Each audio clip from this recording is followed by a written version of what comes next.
पहलगाम में हुए उग्रवादी हमले के बाद भारत और पाकिस्तान के रिश्तों में जबरदस्त तनाव पैदा हो गया है। सीमा पर हलचल तेज है और दुनिया की निगाहें दोनों देशों के हर कदम पर टिकी हैं।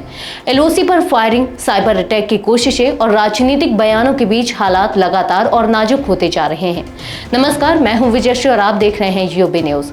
आज की रिपोर्ट में हम बात करेंगे भारत पाकिस्तान के बढ़ते तनाव, पाकिस्तान के उकसाने वाले बयानों, सीज फायर उल्लंघनों और भारत सरकार की सख्त प्रतिक्रियाओं की। पाकिस्तान के रक्षा मंत्री ख्वाजा आसिफ के एक इंटरव्यू ने बवाल खड़ा कर दिया है, जिसमें उन्होंने दावा किया कि भारत कभी भी पाकिस्तान पर हमला कर सकता है। उन्होंने कहा कि सेना को अलर्ट पर रहने को कहा गया है। इस बयान के बाद भारत ने उनके एक्स अकाउंट को भारत में ब्लॉक कर दिया है। इससे पहले पाकिस्तान ने 2 बार इंडियन आर्मी की वेबसाइट हैक करने की कोशिश की, लेकिन भारतीय एजेंसियों ने इसे नाकाम कर दिया। इससे पाकिस्तान की डिजिटल छेड़खानी की मंशा साफ हो गई है। इस बीच भारत सरकार ने बड़ा कदम उठाते हुए पाकिस्तान के 16 यूट्यूब चैनलों को प्रतिबंधित कर दिया था, जिनमें डॉन न्यूज, समा टीवी और ARY जैसे बड़े चैनल भी शामिल हैं। इन चैनलों पर भारत विरोधी दुष्प्रचार फैलाने का आरोप है।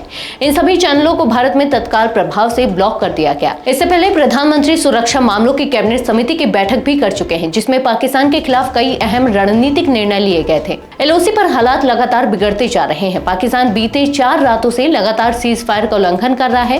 पहलगाम हमले के बाद अब तक कुल 11 बार संघर्ष विराम तोड़ा जा चुका है। सिर्फ सोमवार रात को ही पुंछ और कुपवाड़ा सेक्टर में 3 बार फायरिंग हुई। हालांकि अब तक किसी तरह की आर्टिलरी का इस्तेमाल नहीं हुआ है और ना ही किसी बड़े नुकसान की खबर है।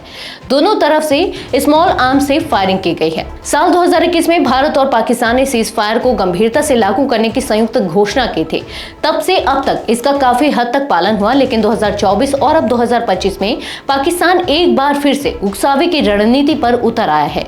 सूत्रों के अनुसार जब किसी एक स्थान पर 25 राउंड या उससे अधिक गोलियां चलती हैं, तो उसे एक सीज फायर उल्लंघन माना जाता है। अगर 3 जगहों पर फायरिंग होती है तो उसे 3 उल्लंघन गिना जाता है। पाकिस्तान की तरफ से अभी तक स्मॉल आर्म्स का इस्तेमाल हुआ है और भारतीय सेना ने भी उसी स्तर पर जवाब दिया है।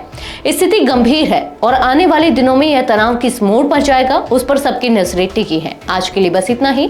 यूबी न्यूज आपके लिए लाता रहेगा देश विदेश से जुड़ी ऐसी ही तमाम खबरें। तब तक के लिए धन्यवाद।